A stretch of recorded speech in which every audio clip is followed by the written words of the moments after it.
Assalomu alaykum. Kia Ray avtomobilimiz 2012-yil atigi 79 ming kilometr yurgan yoqilg'i benzin bir объемli avtomobilimiz. Mashinamiz 5 million 700 ming won. Orqa sinari o'ta keng holatda.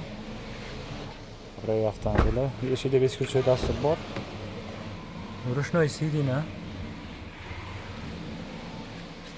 Monitorlari bor, black box'si bor. Mashinamizning haydisi yurmayapti. Start stop. Hop, signallar istadi. 5 million 700 ming. Avariyasi bor ekan, orqadan yegan, lekin unaqa strashli emas. Orqa tomonni yeganda orqa panel buklanganda bufer almashgan, krellar almashgan. Mashinamiz shuning uchun arzon.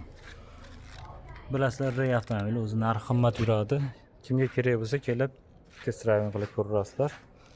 5 million 700 ming 2012-yil 79 ming yurgan. Mana shu orqa tomonda avariyasi bor, unaqa strashli emas lekin avariyaga kiradi.